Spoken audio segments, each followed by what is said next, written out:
Hey guys, let's get more news about Dallas, but first, don't forget to subscribe and leave your like. Cowboys news: padded practices kick up the intensity at training camp. Here are some notes from Wednesday's padded practice. Israel Mukuamu had a strong day of practice with 2 interceptions on back-to-back plays and 7-on-7 action, as he stacked some solid confidence going deeper into camp. This is a big training camp for the fourth-year defensive back out of South Carolina as he looks to find his role in a secondary group that has had an influx of youth since he's arrived in Dallas. Nick Harris, Brock Hoffman had yet another strong day manning the middle of the Cowboys' offensive line at center.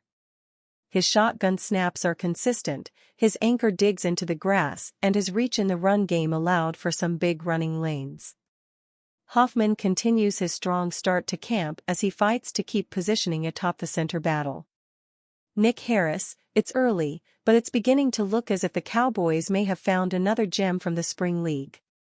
Willie Harvey Jr. was added to the roster ahead of training camp and he's getting his feet beneath him very quickly. The reigning UFL leader in tackles had his best day thus far on Wednesday, one that saw him shutting down rushing attempts in the red zone and also grabbing an interception after warning Trey Lance to not throw his way. After the INT, he let Lance know, unequivocally, that the INT wasn't a threat, it was a promise. Patrick Walker: speaking of stout defense from a linebacker, Damone Clark got in on the party alongside Harvey on Wednesday.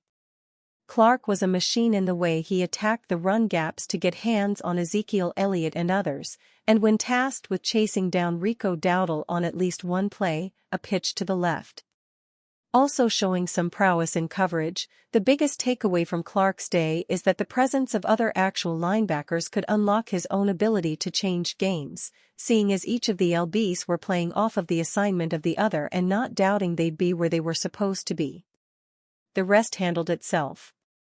Patrick Walker: the Cowboys are bringing in 4 veteran pass rushers today, including Carl Lawson, Shaka Toney, Al-Quadin Muhammad and Justin Hollins. Lawson, a 2017 fourth-round pick of the Bengals, spent the last 3 seasons with the New York Jets. After signing a 3-year deal with the Jets in 2021, he suffered a torn Achilles but returned the next season and started in 17 games. But he was unhappy with his role last season and participated in just 6 games. The Cowboys are seeking more help on the defense with Sam Williams out for the season with a torn ACL and MCL. In 74 career games, 31 starts, Lawson has 119 tackles, 28 for loss, and 27 sacks. Lawson also has experience with members of the Cowboys coaching staff, previously playing for defensive run game coordinator Paul Guenther in Cincinnati. Cowboys roster plan after Sam Williams' injury, revealed. The Dallas Cowboys are in the market for a new pass rusher after defensive end Sam Williams suffered an ACL injury. The news was revealed amid workouts that were held in hopes of finding his replacement. Coach Mike McCarthy's team is fearing the worst now that Williams' injury has been revealed. With a lack of star power on the team's roster outside of Dak Prescott, CeeDee Lamb and Micah Parsons, the Cowboys' crowd for the first day of open practice in full pads was surprisingly sparse. On Wednesday, reporter Todd Archer revealed that the Cowboys are working out several possible replacements for Williams. The news comes at the perfect time as the Cowboys must move on in hopes of filling the hole left by Williams' absence. The report by Archer stated that the Cowboys are working out pass rushers including veteran Carl Lawson to replace Williams. Lawson played for the Cincinnati Bengals and was selected in the 4th round of the 2017 NFL Draft. With so little time left before the start of the season, it's unlikely the Cowboys will find anyone who can play up to Williams' potential. Quarterback Dak Prescott may have to throw the ball more than usual if Williams can't play much if at all this season, as the Cowboys could find themselves behind on the scoreboard early. Fans reacted to the news with skepticism. Quick fix there, Todd on Lawson. Zimmer predates Lawson in Cincy, one fan said. Dollar Tree signings, another fan added. I would think he would know injuries are gonna happen. So they'll go with the cheapest player or say nah, we are good there, anyways, another fan added. Still another fan called the Cowboys trash and intimated that they don't have much hope of advancing far in the playoffs this season, if they even make the playoffs. Sam Williams' absence will leave a big hole in the Cowboys' defense, that much is for sure. Micah Parsons may have to step up if Williams is out of action, and Dak Prescott may need to turn in the best season he's ever had in his Dallas Cowboys career. Mike McCarthy's team is already under as much scrutiny as any in the National Football League. Now it's almost time to find out what they are made of with the season a little over a month away. McCarthy and the Cowboys have plenty of question marks on both sides of the ball, and things just got even murkier in Dallas on the heels of this news. Dallas Cowboys closer to contract extension with CeeDee Lamb than Dak Prescott. The Dallas Cowboys are entering one of the most pivotal seasons in recent franchise history. After 3 straight regular seasons where Dallas finished with 12 wins, Dak Prescott and company have continued to choke in the playoffs despite having one of the most talented rosters in the NFL.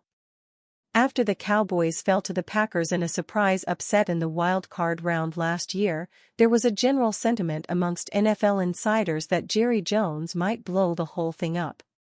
Instead, he decided to ride with Mike McCarthy, who is entering the final year of his contract, and keep Prescott at QB. So instead, the Cowboys lost several starters, including OL Tyron Smith, RB Tony Pollard and other key pieces on both sides of the ball. While Prescott's postseason struggles have been well documented, he enters 2024 as the number 6 QB in the NFL according to Pro Football Focus, and if he hits the open market following this season, there will be a minimum of 5 teams, likely more, lining up to make him the highest-paid QB in the NFL. Jones and the Dallas Cowboys brass is taking a major risk, and while some insiders believe the organization still plans to reach a long-term deal with Prescott, the QB now holds all the power and shouldn't have any urgency to sign. His 89.8 passing grade in the regular season ranked second only to Tua Tagovailoa.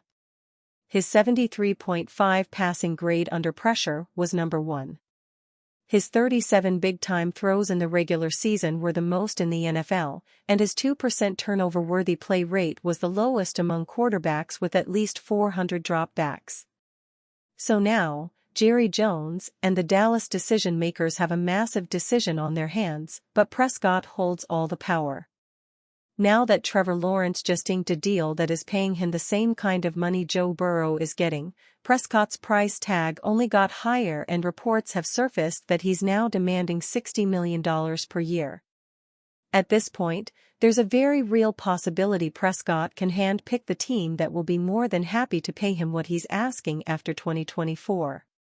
While both Jerry Jones and Prescott have expressed a desire to reach a long-term deal to keep the Cowboys franchise QB in place beyond 2024, it feels like it may be tough for Dallas to pay their QB according to the current market, with CeeDee Lamb and Micah Parsons also up for record-breaking extensions. And you fan? What do you think of the situation of Dak Prescott? Leave your opinion in the comments.